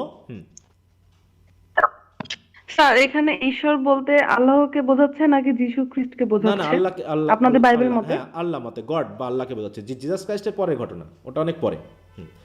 হ্যাঁ, এটা আমরা যেটা আসছি সেটা হচ্ছে তোমরা যেটা আল্লাহ বলে মানো সেটার কথাই আসছে, ঠিক আছে? মানে এক ঈশ্বরের যেটা আমরা বলি। আর সদাপ্রভু ঈশ্বর মৃত্তিকার ধূলিতে আদমকে অর্থাৎ মনুষ্যকে নির্মাণ করিলেন এবং তাহার নাসিকায় ফু দিয়া প্রাণবায়ু প্রবেশ করাইলেন, তাহাতে মনুষ্য সজীব প্রাণী হইল। তার মানে কি? মানুষ তিনি যে ষষ্ঠ দিনে তৈরি করেছিলেন, সেই ষষ্ঠ দিনের মানুষ তিনি কি থেকে তৈরি করেছিলেন? এবং তিনি যে ফু দিলেন, এই ফু দেওয়া মানে মনে হচ্ছে তার আত্মা প্রবেশ করালেন, তাই তো? মানে সুপার সোল থেকে আমাদের ভিতরে একটা সোল প্রবেশ করালেন এবং তাতে মানুষ হয়ে গেল। এবং দেখো, আদম তৈরি করার পরপরই কি তিনি ইভকে তৈরি করেছিলেন, হাওয়াকে? না হ্যাঁ, পরে তিনি তৈরি করেছিলেন। হ্যাঁ, এবং বললেন দেখো আদমকে দেখিয়ে দেখিয়ে সবকিছু দিয়ে দিলেন। পরে হ্যাঁ, সবকিছু আমি আর বেশি পড়ছি না, এগুলো সবকিছু তিনি দিয়ে দিলেন, নদী সমুদ্র থেকে শুরু করে সবকিছু। এরপর আর সদাপ্রভু কহিলেন দেখো মনুষ্যের একা একই থাকা ভালো নয়। সরি সরি, একটু কথা এখানে বলা আছে। পরে সদাপ্রভু ঈশ্বর আদমকে লইয়া, ওই যে ইডেন গার্ডেন বলি না আমরা, ইডেন মানে সে একটা জি, স্যার। তাই না, সেখানে উদ্যানের কৃষিকর্ম রক্ষণার্থে তথা রাখিলেন, তাকে দিয়ে দিলেন। আর সদাপ্রভু ঈশ্বর আদমকে এই আজ্ঞা দিলেন, তুমি এই উদ্যানের সমস্ত বৃক্ষের ফল স্বচ্ছন্দে ভোজন করিও, তুমি সব খাইতে পারবে, কিন্তু সৎ সৎ জ্ঞানদায়ক যে বৃক্ষ রয়েছে তাহার ফল ভোজন করিও না, তাই তো?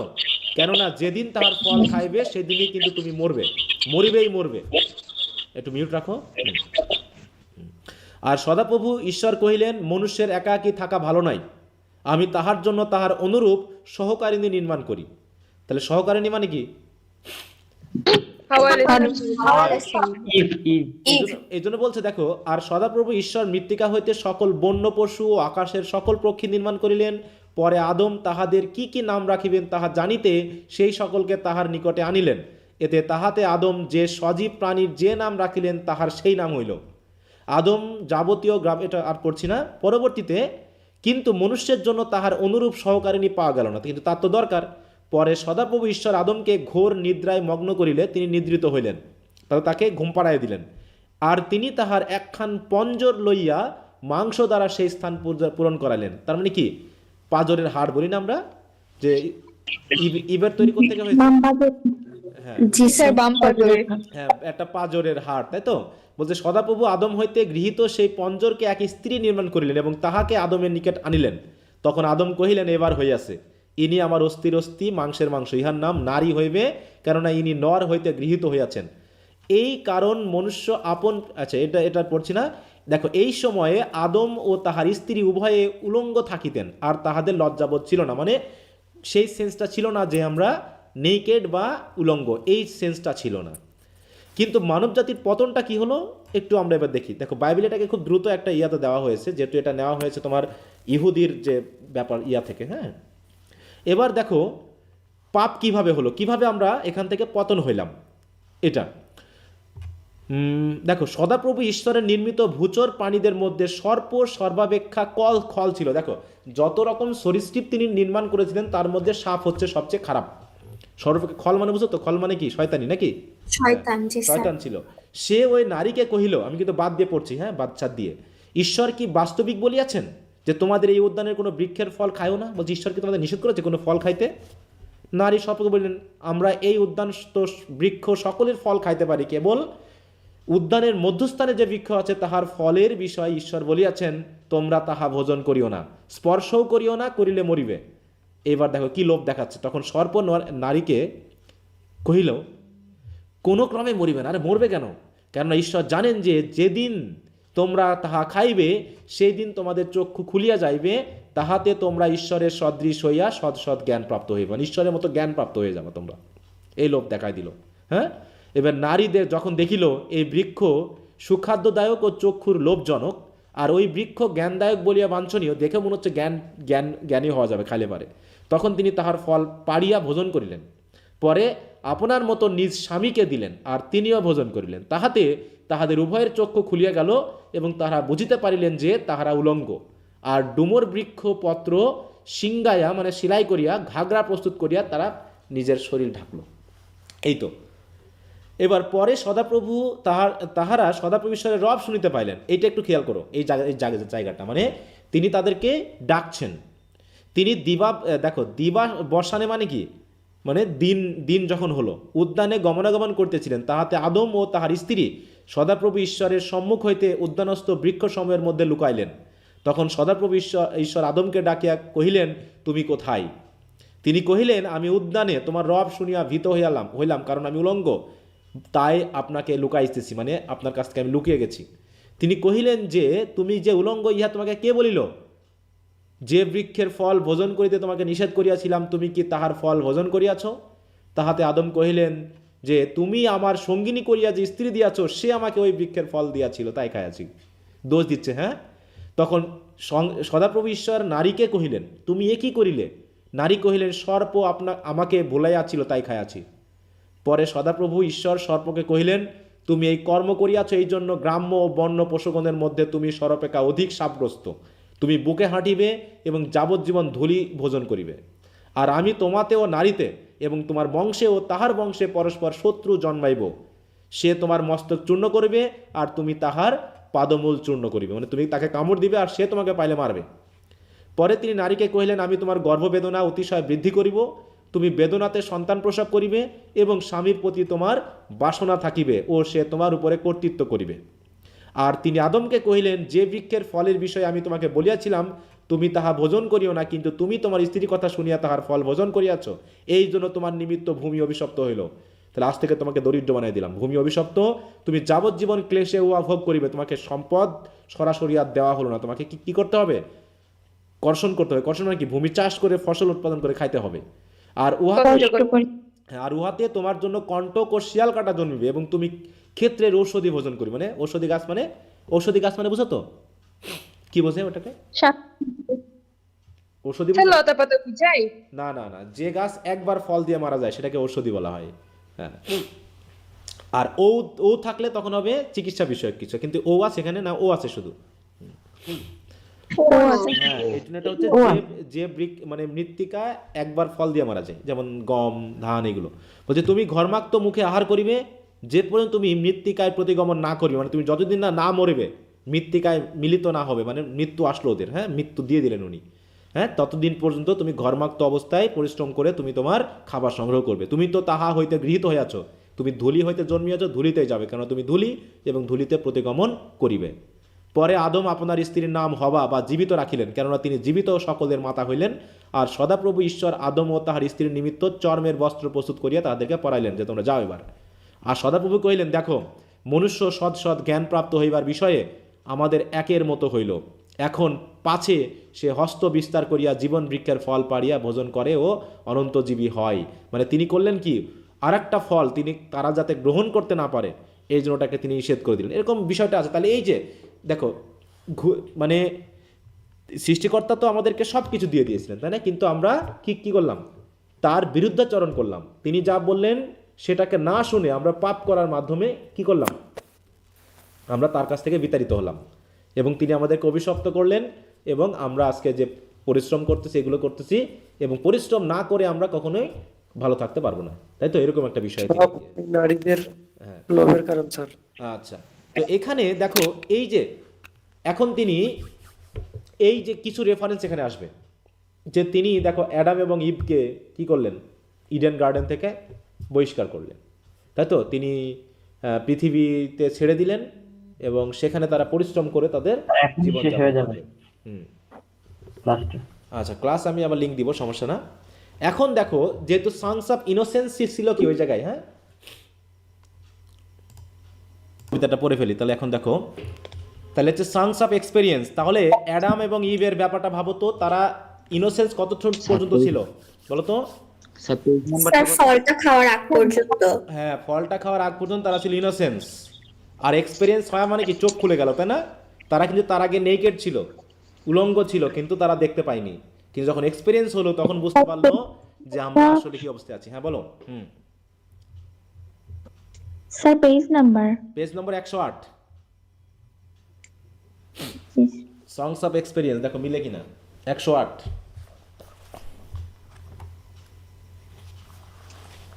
হ্যাঁ স্যার মিলছে। ওকে, ভেরি গুড। দেখো বলতেছে এবার পোয়েট্রি ভাব শুরু। Here the voice of the bird. এই বার্ড মানে কি বলো তো? বার্ড মানে আমরা বলেছিলাম পোয়েট বা কবি, তাই তো? কবি নিজেকে, হ্যাঁ কবি নিজেকে বলতেছে কি? এক্সপেরিয়েন্স, অভিজ্ঞ বলতেছে। একটু মিউট রাখো, একটু মিউট রাখতে হবে। মরিয়ম খাতুন,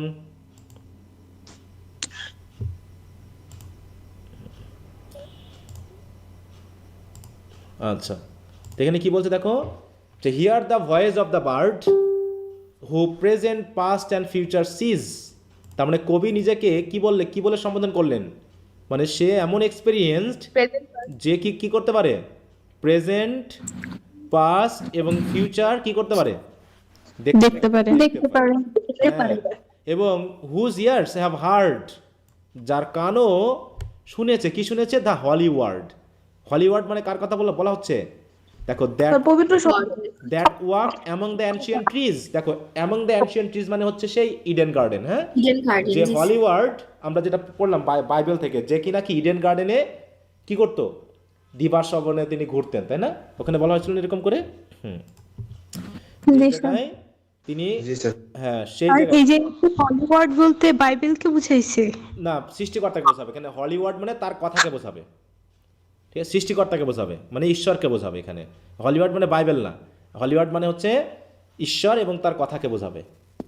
বুঝতে পেরেছো? স্যার ইডেন গার্ড বলতে কি স্যার তারা যখন হেভেন থেকে নিচে চলে আসলো, যে জঙ্গলের মধ্যে ছিল সেটা? না না, তাকে হেভেনে যেখানে রাখা হয়েছিল তাদেরকে, মানে যেখানে পৃথিবী যে বাগানে রাখা হয়েছিল, যে বাগানে রাখা। হ্যাঁ, তোমাদের কি কি বলা হয় ইয়াতে? ওটাকে কি বলে? জান্নাতে রাখা হয়েছিল বলা হয়। জান্নাতি। আচ্ছা, তাই বলছে the holy word that walked among the ancient trees. দেখো সে হাঁটছে, তাই তো, অ্যানশিয়েন্ট ট্রিজের মধ্যে কি করার জন্য? Calling the lapsed soul. তিনি ডাকছেন, কাদেরকে ডাকছেন?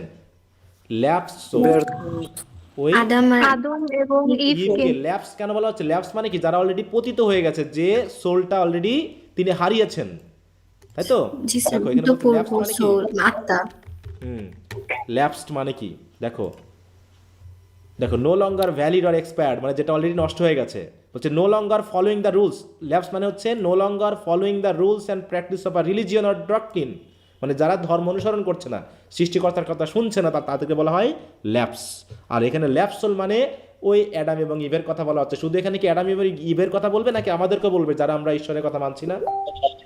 আমাদেরকেও বলবে। তিনি যেন হ্যাঁ, তিনি যেন কি করছেন? আমাদেরকেও ডাকছেন। অ্যান্ড উইপিং, এবং তিনি যেন তার এই আত্মাগুলোকে হারিয়ে তিনিও যেন কান্না করছেন। In the evening due.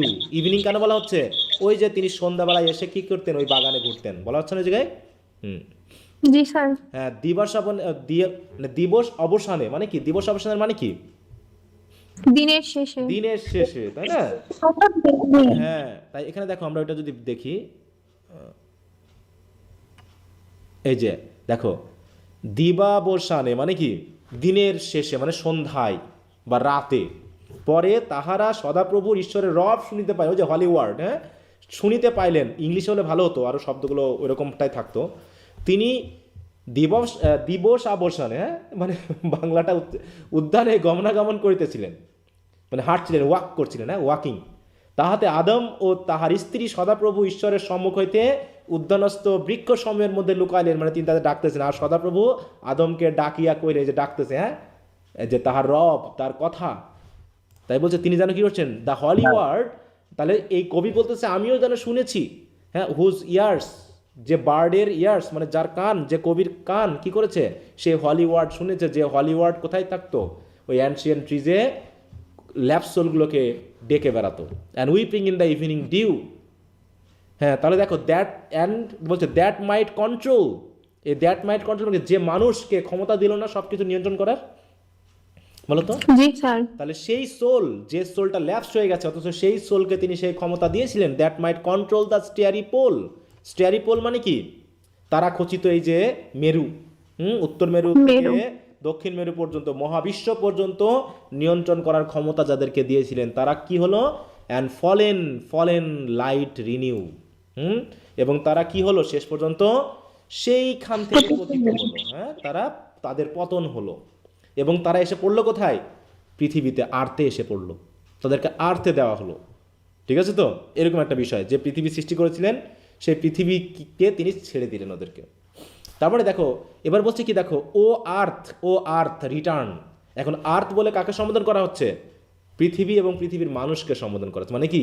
পৃথিবী মানে কার বসবাসের জায়গা? এটা শ্রেষ্ঠ জীব হিসেবে মানুষের আর অন্যান্য প্রাণীর।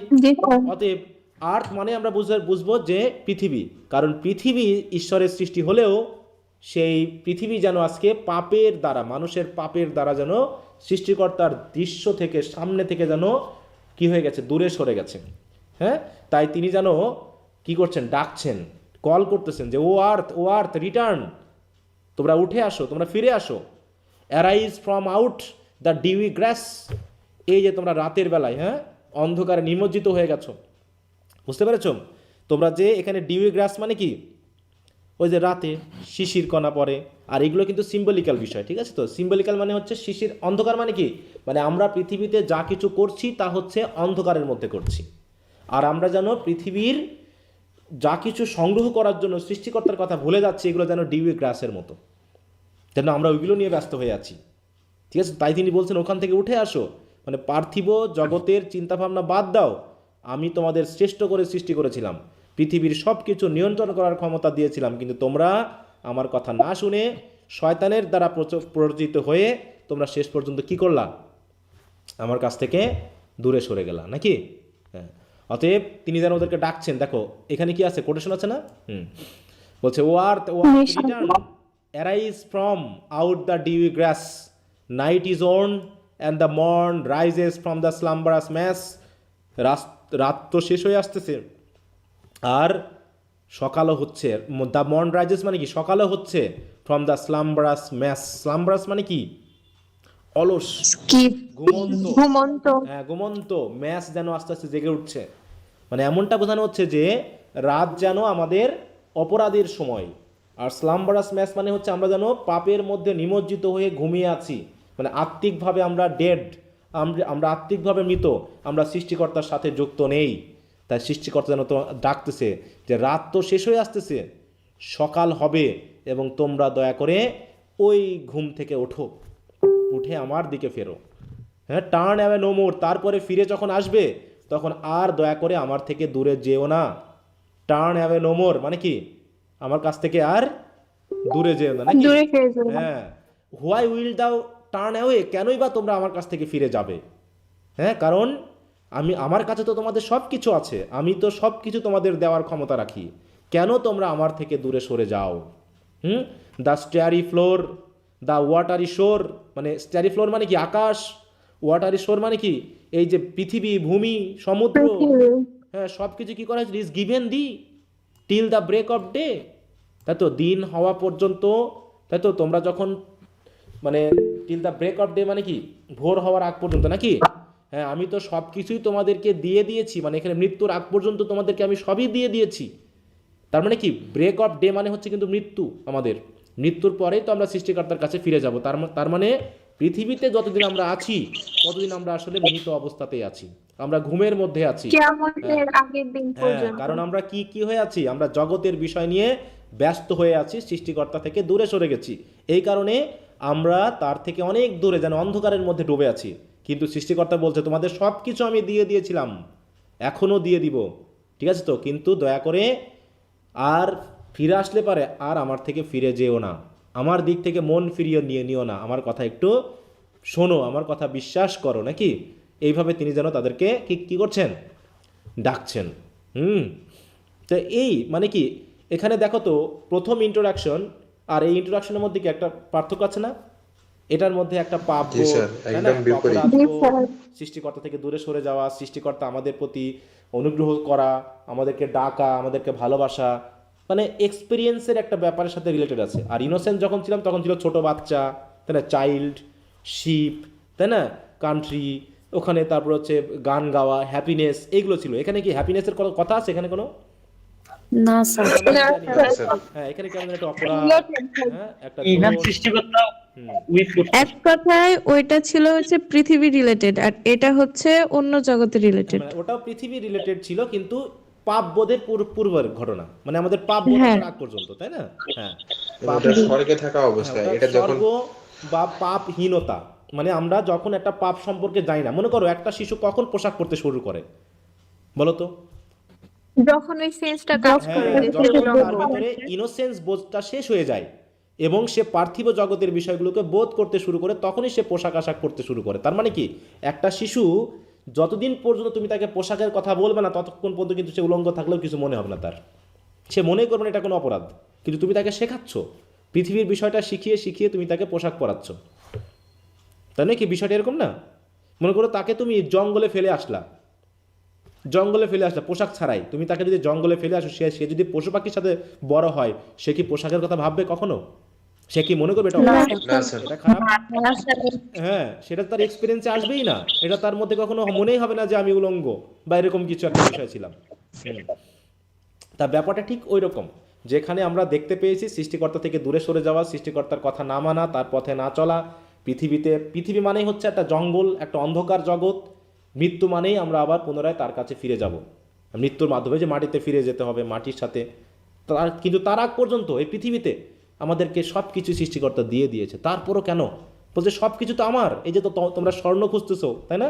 স্বর্ণ খুঁজে নিয়ে আসো, স্বর্ণ দামাদামি করো, স্বর্ণ কেনাবেচা করো, এ সব কিছু তো কার? এগুলো মানুষের না সৃষ্টিকর্তার তৈরি? এগুলো না স্যার, না স্যার, সৃষ্টিকর্তা। সৃষ্টিকর্তা, এবং এগুলো মানুষকে দিয়ে দিয়েছে সৃষ্টিকর্তা। আর সোনাই বা আমাদের কেন দরকার? এটাতে আমি কি করব? সোনার অরিজিনাল মূল্য হচ্ছে ডেকোরেট করা কাউকে, এর কি আর কোনো মূল্য আছে বলো তো? না স্যার। আমরা তো কাজে লাগাতে পারি না, শুধু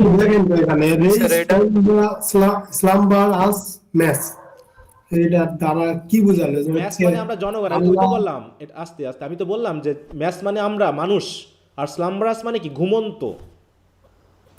আচ্ছা, এটা কি বোঝাচ্ছে যে হচ্ছে সময় তোমার শেষ হয়ে যাচ্ছে, তার আগেই তুমি আমার দিকে ফিরে আসো? হ্যাঁ মানে কি? হ্যাঁ ওইরকমই তো, যে তোমার সময় শেষ হয়ে যাচ্ছে, তুমি এখনো জাগো, জেগে আমার দিকে ফেরো। এই যে আমরা মানুষেরা যে অপরাধ করতেছি, আমরা কি বয়স হয়ে যাচ্ছে না আমাদের? আমরা কি মারা যাব না? কিন্তু মারা যাওয়ার আগ পর্যন্ত তো আমরা স্লাম্বারাস হয়ে আছি। মানে কি এই স্লাম্বারাস মানে কি আসলে চোখে মুখে ঘুম, নাকি আত্মিকভাবে ঘুমের কথা বোঝানো হচ্ছে? না স্যার, আত্মিকভাবে। আত্মিকভাবে, যে আমরা পৃথিবীতে হয়তো জেগে আছি, কিন্তু পৃথিবীটা তো নাইট। পৃথিবীতে আমরা কি হয়ে আছি? সব কিছু জাগতিকতার মধ্যে ব্যস্ত হয়ে আছি। অরিজিনালি আমরা আত্মিকভাবে স্লাম্বারাস হয়ে আছি, তাই তো? স্লিপিং হয়ে আছি, অ্যাওকিং না, আমরা জাগি না, আমরা সৃষ্টিকর্তার কথা মানি না, আমরা তাকে স্মরণ করি না। এইটাকে তিনি বলতে যাচ্ছেন স্লাম্বারাস ম্যাচ। আচ্ছা, আমি একটা কথা বলি। হ্যাঁ বলো। আর এক কথায় আল্লাহ তাআলার সৃষ্টি করা অনুগত্য স্বীকার করে তার ইবাদত করা, মানে এই কথাটা কি বুঝাচ্ছে?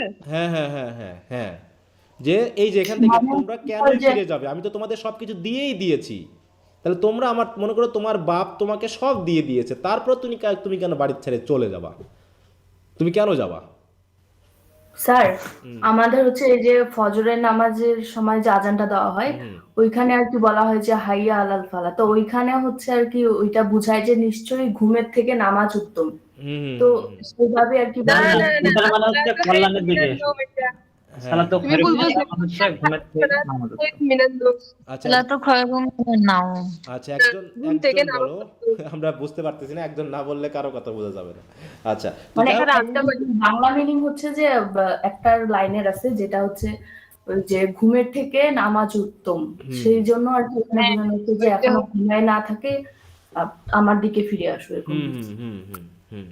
হ্যাঁ, তাহলে কল্যাণের জন্য। তাহলে নিশ্চয় তোমরা বুঝতে পারো, যেভাবে হোক আমরা বিষয়টাকে বোঝার চেষ্টা করি যে তিনি আসলে কি বলতে চেয়েছেন। হ্যাঁ, আমরা বিভিন্ন অ্যাঙ্গেলে বিষয়গুলোকে বুঝতে পারবো। ঠিক আছে? হ্যাঁ জি স্যার, আমরা একটা পয়েম পড়ছিলাম, death does not be proud.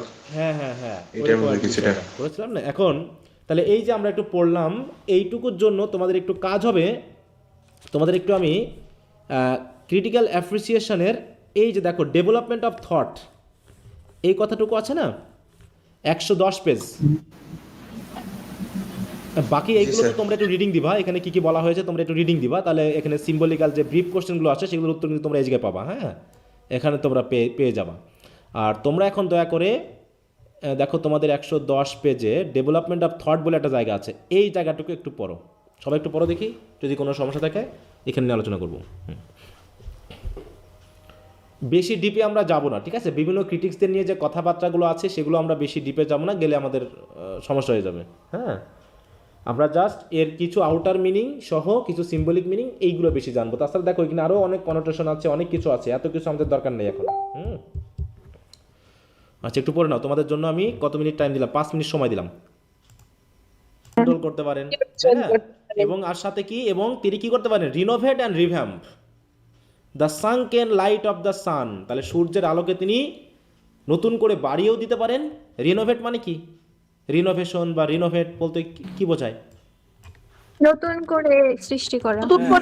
তিনি চাইলে সূর্য তারা পুরো চেঞ্জ করে দিতে পারেন, তাই না? রেস্টোর করতে পারেন, নতুন করে সৃষ্টি করতে পারেন। অথবা রিভ্যাম্প মানে কি?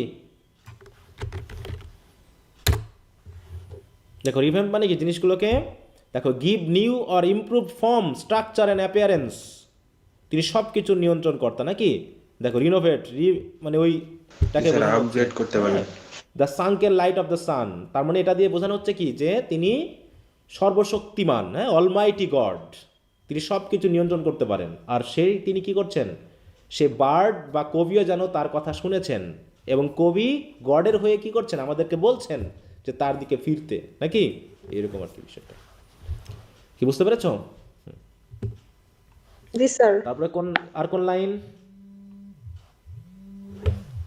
স্যার দ্বিতীয় লাইনটা। দ্বিতীয় লাইন এটা জি sir. He is speaking to earth. Earth মানে কার সাথে কথা বলছে তিনি?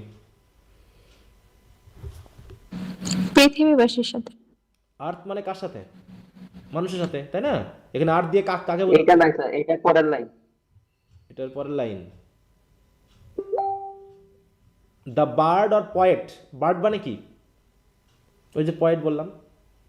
The bard or poet is one who lives not in the world of time but in the world of eternity, মানে ইমাজিনেশন।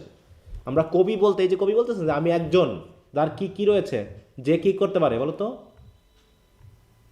এই যে present, past, future, and future sees, মানে প্রফেটিক পাওয়ার রয়েছে তার, তাই তো? প্রফেটদের যেমন পাওয়ার ছিল, টাইরিসিয়াসের মতো, হ্যাঁ ওই যে টাইরিসিয়াসের মতো, কবিও যেন বলতে চাচ্ছেন, মানুষকে বলতেছেন যে তোমরা আমার কথা শোনো, হ্যাঁ, here the voice of the bird.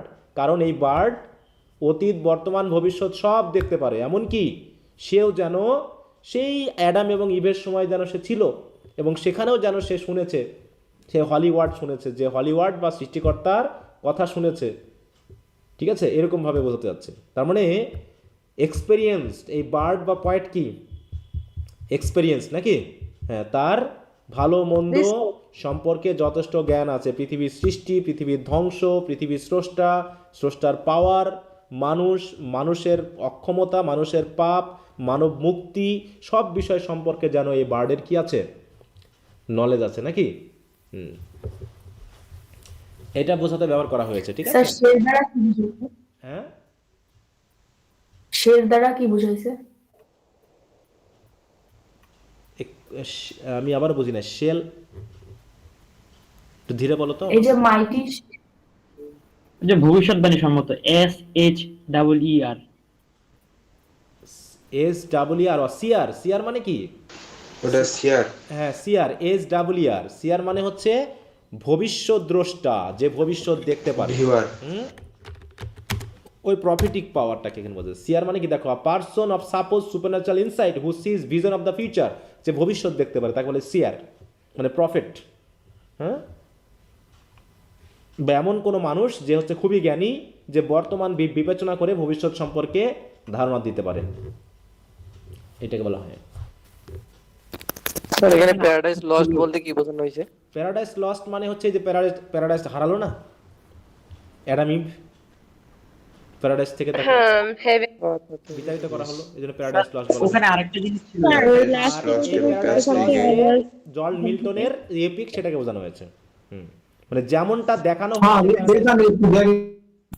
হ্যাঁ বলো।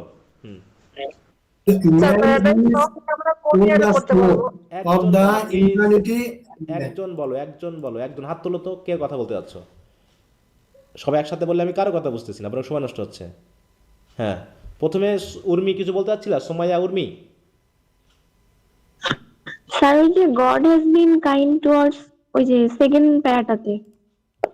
হ্যাঁ, কোন জায়গায়? ওই লাইন, ওই যে God has been kind towards, হ্যাঁ, টুয়ার্ডস ম্যান। হ্যাঁ, গড মানুষের প্রতি সদয় ছিল কতদিন পর্যন্ত? Even when man thwarted his order. Thwarted মানে কি? অমান্য করা।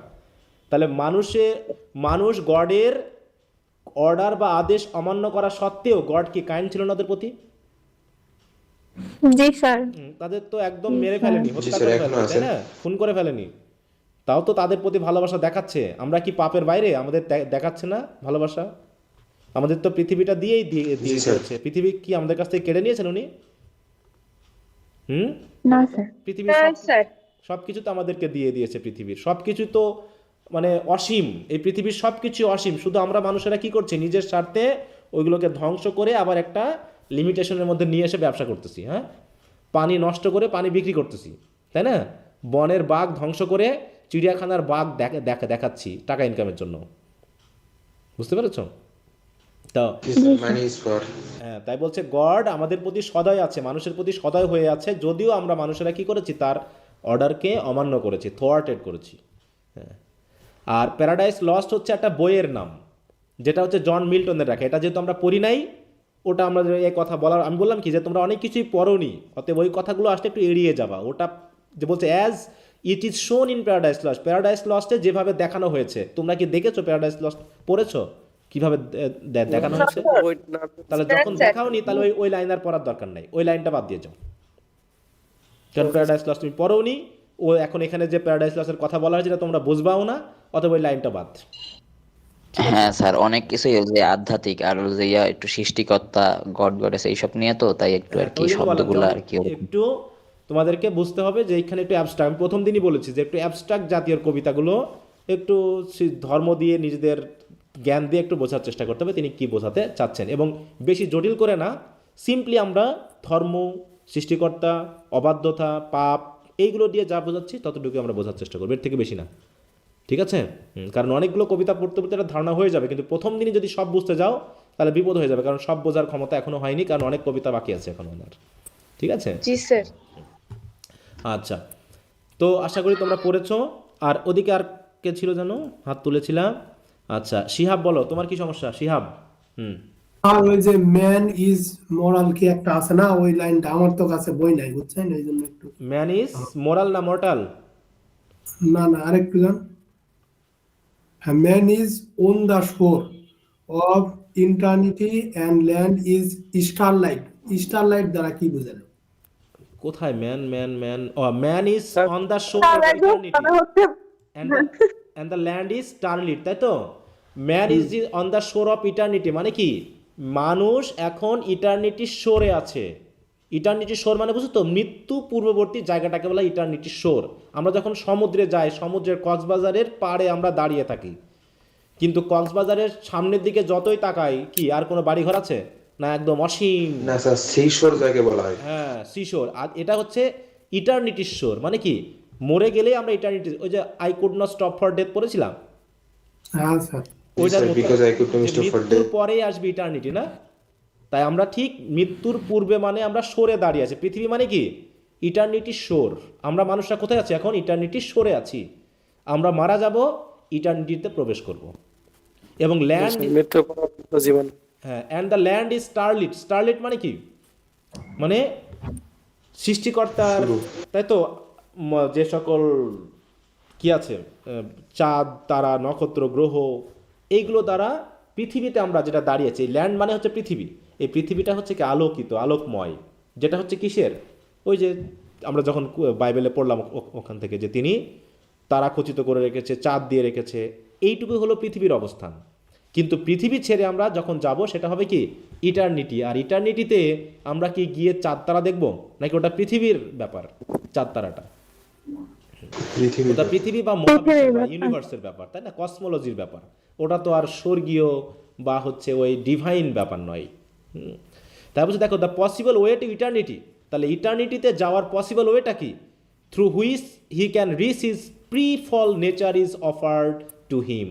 এই যে বলছে না তোমরা আমার কাছে ফিরে আসো, মানে গড অফার করছে যে তোমরা এই ইটারনিটিতে আসতে পারবে।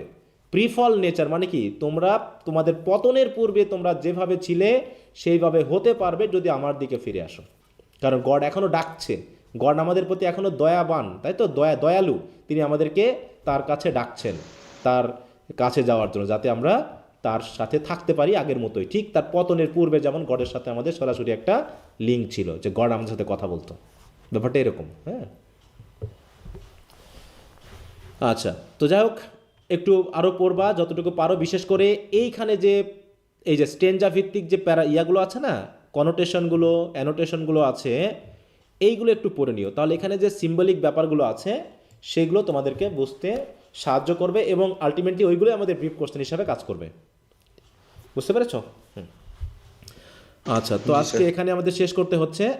তো এই দুটো কবিতায় আমাদের কাছে একটু জটিল লাগলো বা জটিল লাগবে, তার পরবর্তী যে কবিতাগুলো আছে আর এত জটিল লাগবে না। তবে হলি থার্সডেতে গিয়ে আমাদের আবার একটু বাইবেল থেকে কিছু রেফারেন্স নিয়ে আসতে হবে, তাছাড়া বাকিগুলো আবার ইজি আছে।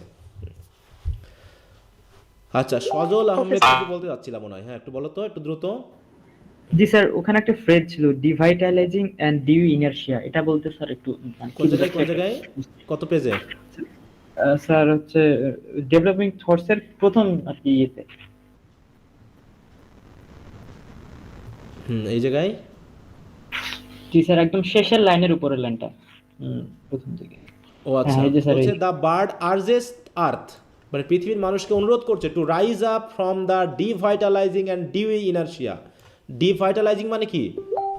ভাইটালাইজিং মানে হচ্ছে যেখানে শক্তি থাকবে, ক্ষমতা থাকবে, আর ডিভাইটালাইজিং মানে হচ্ছে নিসার, অসার, এরকম অবস্থা, ঠিক আছে তো? আর ডিউই ইনারশিয়া মানে কি? ইনারশিয়া মানে কি? লজ্জা, ভয়, আতঙ্ক, জড়তা। আর ডিউই বলতে এখানে বোঝানো হচ্ছে জাগতিকতার, হয় যেমন ডিউই মানে হচ্ছে পৃথিবী, জাগতিকতা, এরকম সেন্স।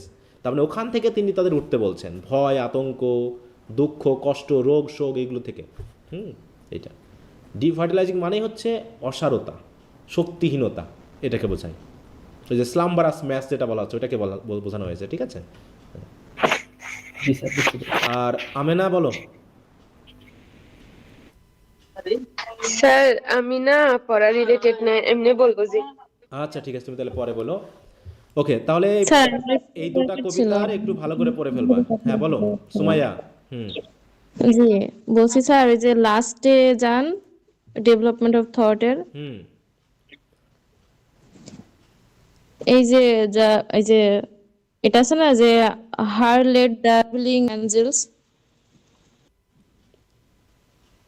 কোন জায়গায় স্যার প্যারাডাইস লস্ট এর পরে।